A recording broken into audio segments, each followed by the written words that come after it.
नमस्कार साथियों, न्यू संस्कार एजुकेशन के इस डिजिटल प्लेटफॉर्म पे आप सबका हार्दिक स्वागत एवं अभिनंदन है। ठीक है, हम जो क्लास पढ़ रहे थे, पहले क्या पढ़ा था हमने, कोशिका के बारे में हमने जो अध्ययन किया था। तो कोशिका में हमने क्या क्या चीजें पढ़ ली थी, कोशिका भित्ति पढ़ ली थी, कोशिका के जो प्रकार थे उसको पढ़ लिया था, प्रोकैरियोट कोशिका, यूकैरियोट कोशिका, पादप कोशिका और जंतु कोशिका में अंतर पढ़ लिया था। इसके बाद हम आगे बढ़ रहे हैं हम क्या, सेल कोशिका मेम्ब्रेन। तो मैं शॉर्ट में थोड़ा बताया था, जो कल मैंने बताया था उसमें कोशिका भित्ति, जो कोशिका भित्ति थी, सेल वॉल थी, उसमें क्या था, तो सेल वॉल जो थी उसमें तीन प्रकार हमने देखे थे, तीन भाग देखे थे। कौन कौन सा था, 1 डिग्री, 2 डिग्री और 3 डिग्री, ये तीन प्रकार हमने देखे थे। सेल वॉल जो होती है वो कोशिका के सबसे बाहरी परत होती है, ये हेमिसेल्यूलोज, सेल्यूलोज और पेक्टिन के मिलकर बनी होती है। उसके बाद मैंने बताया था जो कवक होते हैं उसमें काइटिन से मिलकर बनी होती है, ये चीजें मैंने बता दी थी। उसके बाद सेल वॉल के जो कार्य थे, सेल वॉल के क्या कार्य थे, पौधे को सुरक्षा प्रदान करना ये था, और प्लांट को शेप और साइज प्रदान करना, ये इसके क्या थे, कार्य थे। अब हम आगे बढ़ते हैं कोशिका झिल्ली, सेल मेम्ब्रेन। तो सेल मेम्ब्रेन है क्या, सेल मेम्ब्रेन जो हमारी सेल वॉल होती है उसके बाद की जो भित्ति होती है, एक कोशिका है, उस कोशिका की ये सेल वॉल है, तो सेल वॉल के अंदर जो भित्ति होती है उसको हम क्या बोलते हैं, सेल मेम्ब्रेन। क्या बोलते हैं, सेल मेम्ब्रेन। तो सेल मेम्ब्रेन जो होती है वो पतली होती है, कैसी होती है, पतली होती है, प्रत्यास्थ होती है, पतली प्रत्यास्थ और चयनात्मक पारगम्य, चयनात्मक पारगम्य होती है।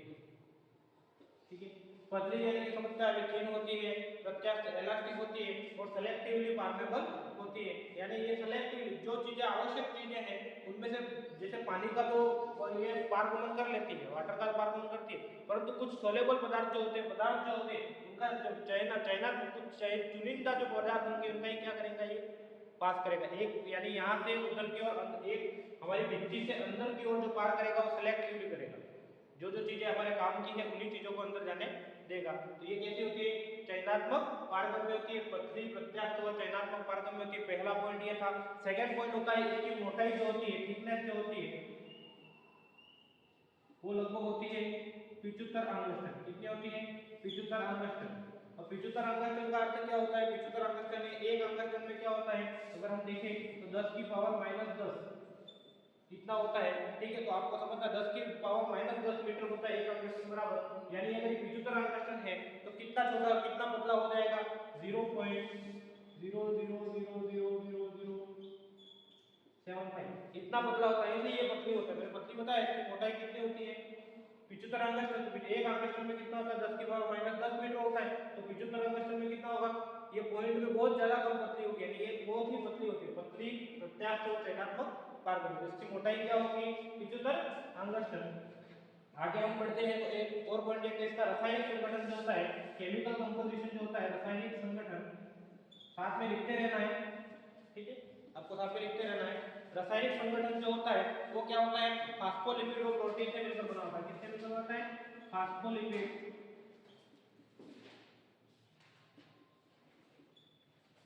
व प्रोटीन, किन किन से मिलकर बनता है, फास्फोलिपिड व प्रोटीन से मिलकर बना होता है। इसका रासायनिक संगठन क्या होगा, समझ में आया, ये दो चीजें होंगी, एक तो फास्फोलिपिड होगा और दूसरा क्या होगा, प्रोटीन होगा। कोशिका जो झिल्ली होती है वो लिपोप्रोटीन प्रकृति वाली होती है। इसकी जो झिल्ली, हमारी कोशिका झिल्ली जो होती है वो कौन से प्रकृति की होती है, एग्जांपल करना है, इसकी प्रकृति होती है वो कौन से प्रोटीन की प्रकृति होती है, लिपोप्रोटीन, लिपोप्रोटीन प्रकृति की होती है। याद रखना, ये इंपॉर्टेंट है, यहाँ से एग्जांपल प्रश्न आता है, लिपोप्रोटीन प्रकृति की कोशिका झिल्ली होती है, तो लिपोप्रोटीन प्रकृति। नेक्स्ट, ये हमारी सेल मेम्ब्रेन की कुछ चीजें थी, जैसे कुछ बातें थी, वो बातें मैंने बताई। क्या थी, सबसे पहली पतली प्रत्यास्थ और चयनात्मक पारगम्य, थीन इलास्टिक और सेलेक्टिवली परमेबल। सेकंड, इसकी मोटाई जो होती है वो कितनी होती है, 75 एंगस्ट्रम। केमिकल कंपोजिशन, रासायनिक संगठन जो होता है, फास्फोलिपिड और प्रोटीन से मिलकर बना होता है। और इसका नेचर जो होता है, प्रकृति होती है, वो किस प्रकृति का होता है, लिपोप्रोटीन प्रकृति का होता है। उसके बाद हम देखते हैं सेल मेम्ब्रेन की स्ट्रक्चर। क्या देखते हैं, स्ट्रक्चर, ये लिख दिया, ठीक है।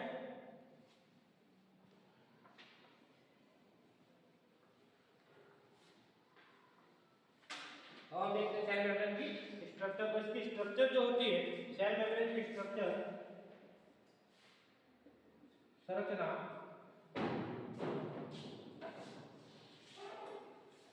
सेल मेम्ब्रेन की संरचना को हम समझते हैं तो संरचना को समझने के लिए दो मॉडल दिए गए। कितने मॉडल दिए गए हैं? दो मॉडल। तो एग्जाम में यहां से प्रश्न अक्सर आते हैं सेल मेम्ब्रेन की संरचना को समझने के लिए कितने मॉडल दिए गए हैं? दो मॉडल जो है वो दिए गए हैं। वो मॉडल कौन-कौन से हैं? एग्जाम में प्रश्न वहां से आता है। तो दो मॉडल कौन-कौन से हैं हमारे? देखना, जो हमारे मॉडल है, पहला मॉडल तो है सैंडविच मॉडल। कौन सा मॉडल है? Sandwich model.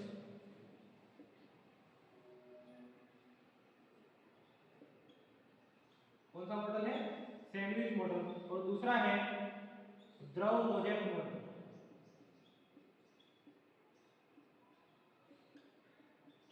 जिसे हम बोलते हैं fluid mosaic model. Fluid mosaic model. तो यहाँ से एग्जाम में प्रश्न अक्सर आता है फ्लूइड मोज़ेक मॉडल और सैंडविच मॉडल। दो प्रकार के मॉडल जो हमारे हैं, फ्लूइड मोज़ेक मॉडल और सैंडविच मॉडल। तो हमारा जो सैंडविच मॉडल है उसका और एक और नाम है PLLP। क्या नाम है? PLLP। तो दो प्रकार के मॉडल सेल मेम्ब्रेन को समझाने के लिए दिए गए। स्ट्रक्चर संरचना समझाने के लिए कितने मॉडल दिए गए? दो मॉडल। पहला कौन सा है? Sandwich model. और दूसरा कौन सा है? द्रव मोज़ेक मॉडल। तो सैंडविच मॉडल एक मॉडल को हम समझते हैं। तो पहला मॉडल कौन सा लिखेंगे आप? Sandwich model. कितना? Sandwich model.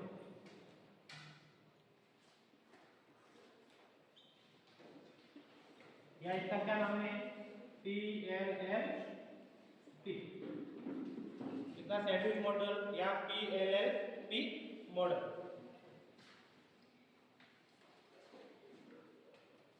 ये जो मॉडल दिया था वो डेनियल और डेविसन ने दिया था। किसने दिया था? डेनियल और डेविसन।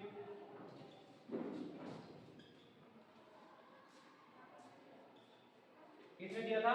डेनियल और डेविसन के द्वारा ये मॉडल जो है वो दिया गया था। इस मॉडल को हम समझते हैं। देखना, हम मॉडल को संरचना के द्वारा ही समझेंगे, स्ट्रक्चर बना के समझेंगे तो तुरंत समझ में आ जाएगा। ठीक है, तो हम पहले स्ट्रक्चर बना लेते हैं इसकी।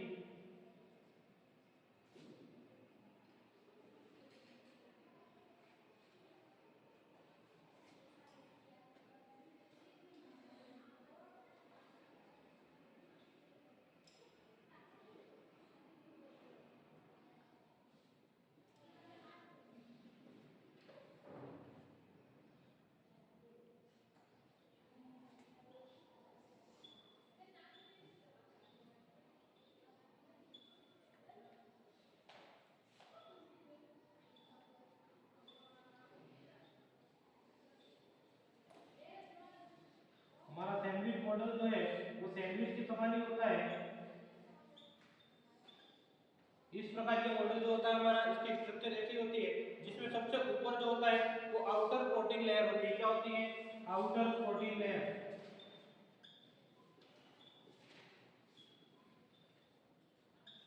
और ये जो होती है वो inner protein layer. Inner protein layer क्या है? Inner protein layer. और ये जो हमारा है बीच में वो है लिपिड। क्या है? लिपिड। तो लिपिड की दो लेयर है। कितनी लेयर है? दो लेयर। तो बाई लेयर फास्फोलिपिड, इसको क्या बोलेंगे अपन? By layer phospholipid.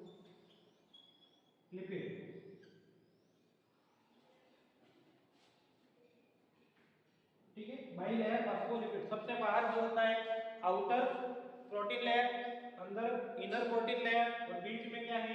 By layer phospholipid. इस प्रकार की स्ट्रक्चर जो इसकी होती है, ये जो हमारी आउटर प्रोटीन लेयर जो होती है वो दोनों 20-20 एंगस्ट्रॉम की होती है। कितनी एंगस्ट्रॉम की होती है? 20 एंगस्ट्रॉम की। ये भी कितनी एंगस्ट्रॉम की होगी? 20 एंगस्ट्रॉम की। अब मैंने बताया इसकी मोटाई लगभग जो होती है वो कितने एंगस्ट्रॉम की होती है? मैंने बताया था 75 एंगस्ट्रॉम की। तो 40 एंगस्ट्रॉम ये हो गया, तो बीच में बचा हुआ कितना एंगस्ट्रॉम रहेगा? 35 एंगस्ट्रॉम। तो बाई लेयर फास्फोलिपिड जो होता है वो कितने एंगस्ट्रॉम का होता है? 35 एंगस्ट्रॉम का होता है। और इनर प्रोटीन लेयर जो होती है वो कितने एंगस्ट्रॉम की होती है? 20 एंगस्ट्रॉम की होती है। और आउटर प्रोटीन लेयर जो होती है वो कितने एंगस्ट्रॉम की होती है? 20 एंगस्ट्रॉम। इस प्रकार ये जो संरचना होती है इसमें प्रोटीन और लिपिड की स्ट्रक्चर जो इससे जमी हुई होती है। यहाँ पे ये जो भाग है वो क्या कहलाता है? हेड, ये क्या कहलाता है? हेड। ये भाग यहाँ पे क्या आ जाएगा? हेड। ये भाग हमारा क्या आ जाएगा? हेड। अब यहाँ पे समझना, इस मॉडल को PLLC मॉडल क्यों कहते हैं वो समझना। सबसे बाहर यहाँ पे क्या है? ये प्रोटीन। क्या है? प्रोटीन। बीच में क्या है मैंने बताया? लिपिड। तो लिपिड की कितनी लेयर है? दो। एक लेयर ये, एक लेयर ये। तो PLL और फिर क्या आ गया? प्रोटीन। तो इस मॉडल का क्या नाम हो गया? PLLP। क्या नाम हो गया? PLLP। समझ पाए? तो हमारा सैंडविच मॉडल जो है, अब सैंडविच में क्या होता है?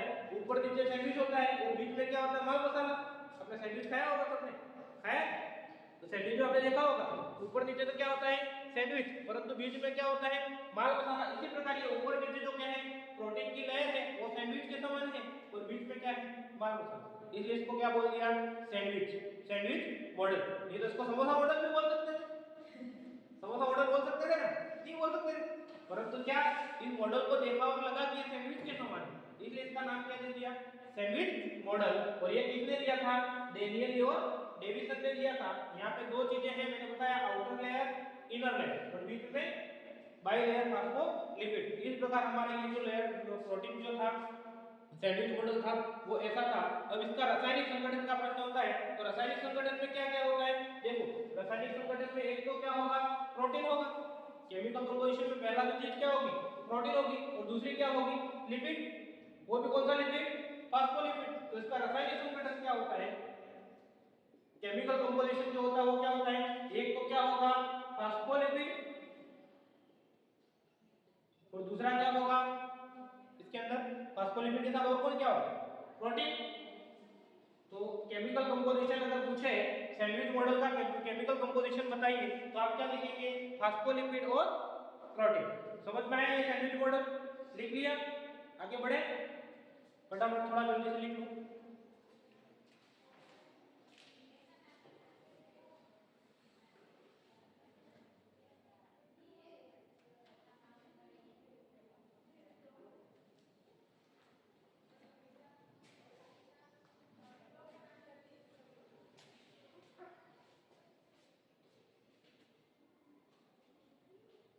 ठीक है?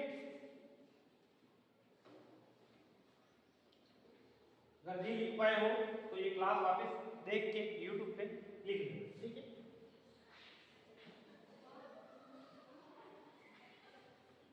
अब हमने पहला मॉडल पढ़ लिया, कौन सा? Sandwich model. अब दूसरा मॉडल तो हमारा है वो कौन सा मॉडल है? द्रव मोज़ेक मॉडल, जिसे हम फ्लूइड मोज़ेक मॉडल बोलते हैं। अब फ्लूइड मोज़ेक मॉडल जो था वो किसने दिया? तो निकोलसन। किसने दिया था? निकोलसन। सिंगर और निकोलसन, सिंगर एवं निकोलसन। साइंटिस्ट के नाम क्या है यहाँ पे? सिंगर एवं निकोलसन। ये दो व्यक्ति थे, इन्होंने द्रव मोज़ेक मॉडल जो है वो दिया था। तो द्रव मोज़ेक मॉडल जो दिया इसमें क्या चीज बताई उन्होंने? इसमें भी यही चीज बताई कि लिपिड और प्रोटीन, प्रोटीन और फास्फोलिपिड तो होगा ही, और इसके साथ एक चीज और बता दी थी उन्होंने। क्या बताई थी? कार्बोहाइड्रेट होता है। इसके अंदर क्या होता है? कार्बोहाइड्रेट। इसके साथ हम बना के देखते हैं, देखना।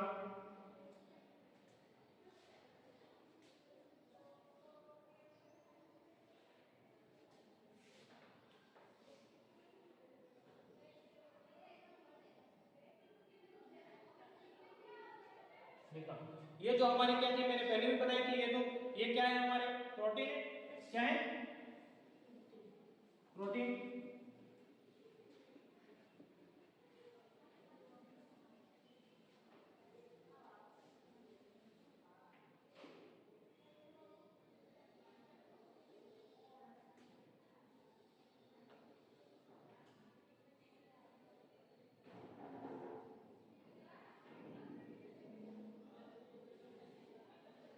ये क्या हो जाएगा? हमारा प्रोटीन। और वही संरचना जैसे वहां पे बनाई थी, लिपिड की वही स्ट्रक्चर रहेगी।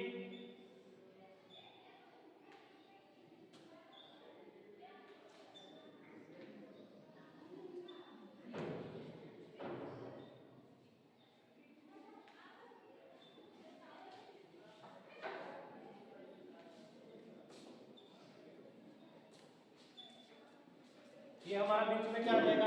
लिपिड आ जाएगा। परंतु यहाँ पे कुछ फाइबर्स बनेंगे ऐसे, कार्बोहाइड्रेट के कुछ तंतु रहेंगे। ये क्या है? कार्बोहाइड्रेट के तंतु।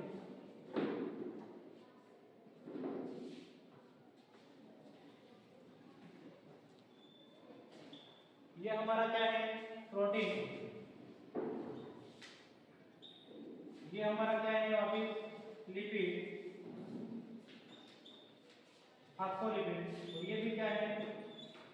प्रोटीन। और ये भी क्या है बीच में? प्रोटीन। इस प्रकार के स्ट्रक्चर हम समझते हैं। तो सबसे बाहर जो होता है वो क्या होते हैं? कार्बोहाइड्रेट के फाइबर्स होते हैं। उसके बाद मध्य जो ये जो हमारा प्रोटीन है बीच में, इसको हम बोलते हैं एक्सट्रिंसिक प्रोटीन। क्या बोलते हैं? Extrinsic protein. प्रोटीन का है कौन सा प्रोटीन है? एक्सट्रिंसिक।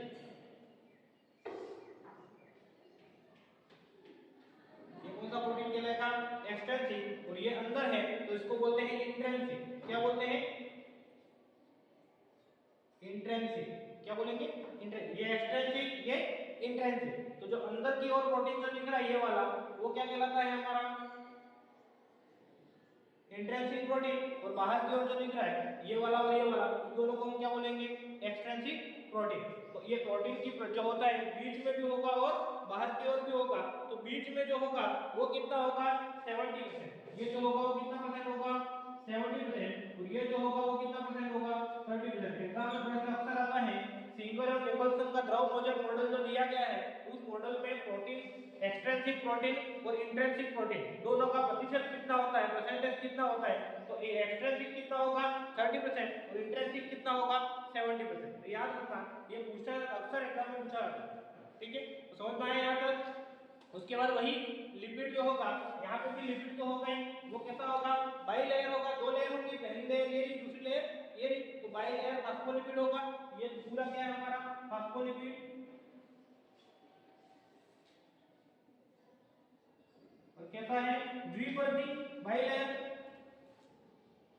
द्विवर्ती फास्फोलिपिड। इस प्रकार ये जो होता है। और यहाँ पे बाहर की ओर जो होते हैं वो क्या होते हैं? कार्बोहाइड्रेट के तंतु होते हैं। अब ये सेलेक्टिवली परमेबल होती है। भाई कार्बोहाइड्रेट के तंतु जो होते हैं वो कुछ मात्रा में पदार्थों को अंतर्गमन करवाते हैं, परंतु कुछ मात्रा में अंतर्गमन नहीं करवाते हैं। इसलिए इसको क्या बोला जाता है? सेलेक्टिवली परमेबल बोला जाता है। ये मॉडल किसने दिया? सिंगर एवं निकोल्सन ने दिया। सबसे बाहर की ओर जो प्रोटीन होगा एक्सट्रिंसिक प्रोटीन कितना प्रतिशत होगा? 30% होगा। बीच में क्या होगा? द्विवर्ती फास्फोलिपिड बाई लेयर फास्फोलिपिड होगा। और बाहर की ओर जो होगा वो क्या होगा? अंदर की ओर जो होगा वो क्या होगा? Intrinsic protein. दोनों को बाहर की ओर जो होगा वो क्या होगा? Extrinsic protein. यहां तक आपको समझ में आया? तो ये जो हमारा वो कौन सा है? द्रव मोज़ेक मॉडल। अब द्रव मोज़ेक मॉडल का रासायनिक संगठन हम देखें तो वहां पे क्या था? फास्फोलिपिड और कौन था? प्रोटीन था। परंतु यहाँ पे एक चीज और बढ़ जाती है। क्या बढ़ जाती है? क्या बढ़ जाती है? एक चीज और बढ़ती है। क्या बढ़ती है? एक तो प्रोटीन है, फास्फोलिपिड है, और तीसरा क्या बढ़ा? कार्बोहाइड्रेट के तंतु। तो इसका रासायनिक संगठन क्या रहेगा?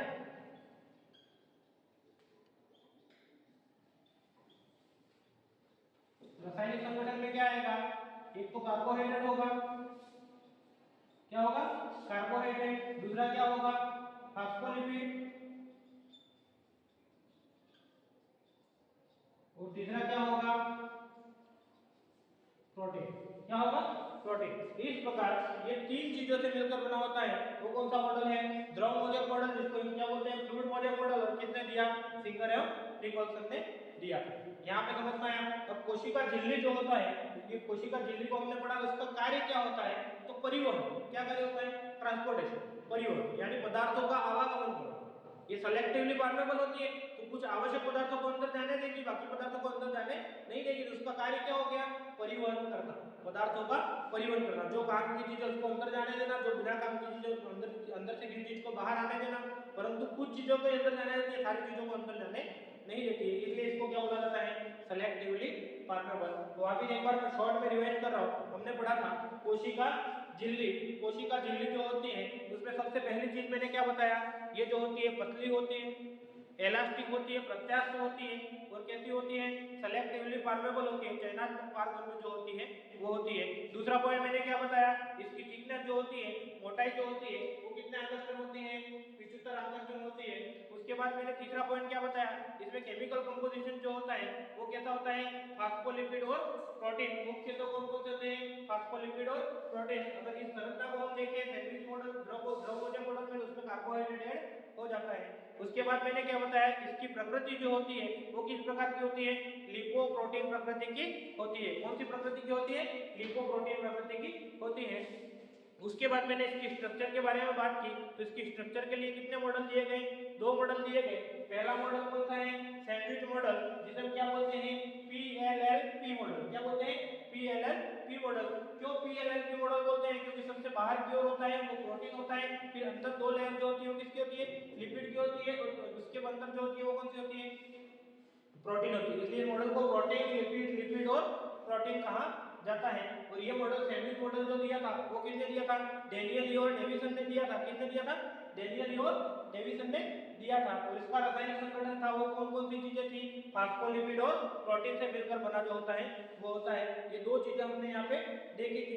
इसकी जो मैंने बताया था 2 पार्ट होते हैं, एक तो बाह्य प्रोटीन, एक आंतरिक प्रोटीन। तो बाहर का जो प्रोटीन होगा वो कैसा होगा, 20 एंगस्ट्रॉम का होगा, और आंतरिक जो फास्फोलिपिड होगा वो कितने एंगस्ट्रॉम का होगा, 35 एंगस्ट्रॉम। कितना एंगस्ट्रॉम का होगा, 35 एंगस्ट्रॉम का। तो ये हमारा सैंडविच मॉडल इस प्रकार हमने पढ़ा था। तो सैंडविच मॉडल क्यों कहा वो भी मैंने बता दिया था, क्योंकि अंदर जो हमारा सैंडविच के सामान क्या होता है, अंदर तो माल मसाला होता है यानी फास्फोलिपिड होता है, और बाहर दोनों सैंडविच लगे हुए होते हैं। इसलिए इस मॉडल को क्या नाम दे दिया था, सैंडविच मॉडल। और किसने दिया था, डेनियल एम डेविसन। प्रश्न यही से आता है किसने दिया और क्या नाम है और रासायनिक संगठन क्या है। उसके बाद मैंने क्या बताया, द्रव मोजेक मॉडल। क्या बताया, द्रव मोजेक मॉडल। द्रव मोजेक मॉडल किसने दिया, सिंगर एवं निकोलसन ने दिया था। इस मॉडल में क्या था, जो आंतरिक जो परत यानी द्विपरती तो क्या है, अंदर बाई लेयर तो क्या है, फास्फोलिपिड। सबसे बाहर का जो प्रोटीन है उसको हमने क्या बोला था, एक्सट्रिंसिक प्रोटीन। और अंदर की ओर प्रोटीन है ये वाला प्रोटीन, उसको हमने क्या बोल दिया था, इंट्रिंसिक प्रोटीन। और इंट्रिंसिक प्रोटीन का प्रतिशत कितना होता है, 70%, और एक्सट्रिंसिक प्रोटीन का प्रतिशत कितना होता है, 30%। देखना किसी व्यक्ति के पास पैसे ज्यादा हो, क्या ज्यादा हो, पैसे ज्यादा हो, वो दिखाता नहीं, दिखाता कम है, मेरे पास है कम, यूं दिखाता, परंतु होते ज्यादा है। तो अंदर रखने के क्या होते हैं, ज्यादा। तो जो इंट्रिंसिक होगा वो कितना प्रतिशत होगा, 70%, और एक्सट्रिंसिक जो होगा वो कितना प्रतिशत होगा, 30%। एग्जाम में प्रश्न अक्सर पूछा जाता है इन दोनों का प्रतिशत, एक्सट्रिंसिक और इंट्रिंसिक का प्रतिशत बताइए, या इंट्रिंसिक या एक्सट्रिंसिक का प्रतिशत बताइए।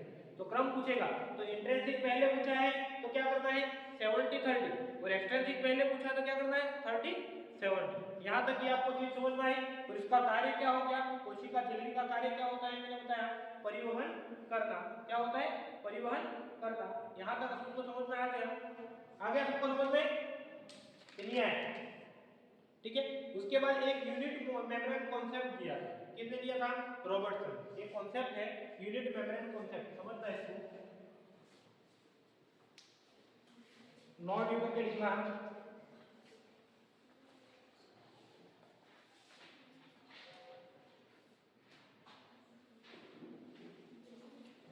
इकाई झिल्ली सिद्धांत,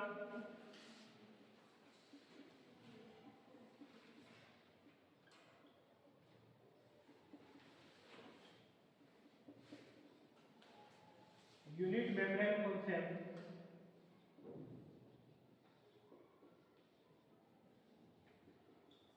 ये जो सिद्धांत दिया था वो रॉबर्टसन ने दिया था। किसने दिया था, रॉबर्टसन। तो एग्जाम में पूछा जाएगा इकाई झिल्ली सिद्धांत किसने दिया, तो रॉबर्टसन ने दिया। इस सिद्धांत में रॉबर्टसन ने यह कहा कि सेल की सेल मेम्ब्रेन जो होती है वो उसके कोशिकाओं के मेम्ब्रेन की संरचना संगठन जो होता है वो हमेशा क्या होगा, समान होगी। क्या कहा था, समान होगी। क्या कहा, जो सेल मेम्ब्रेन है, कोशिका झिल्ली का जो संगठन है, केमिकल कंपोजिशन है, कौन सा, कोशिका झिल्ली का जो केमिकल कंपोजिशन होता है वही केमिकल कंपोजिशन किसके समान होता है, सेल ऑर्गेनल्स। किसके समान होता है, ऑर्गेनल। जो कोशिकाएं होंगे उन कोशिकाओं का रासायनिक संगठन और कोशिका झिल्ली का रासायनिक संगठन हमेशा क्या होगा, समान। ये किसने कहा, रॉबर्टसन। किसने कहा, रॉबर्टसन। किसमें कहा, इकाई झिल्ली सिद्धांत में कहा। तो इस पे एक लाइन लिख देना, इस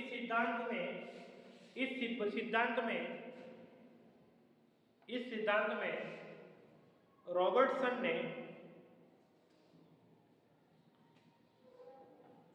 रॉबर्टसन के अनुसार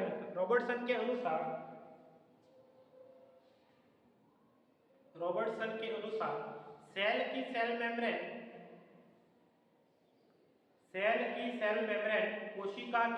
कोशिका झिल्ली तथा सेल ऑर्गेनल्स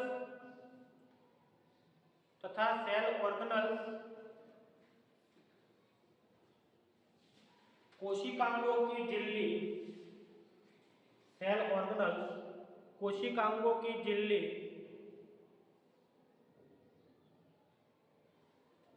का रासायनिक संगठन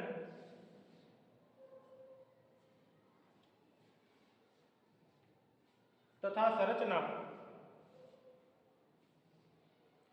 समान होती है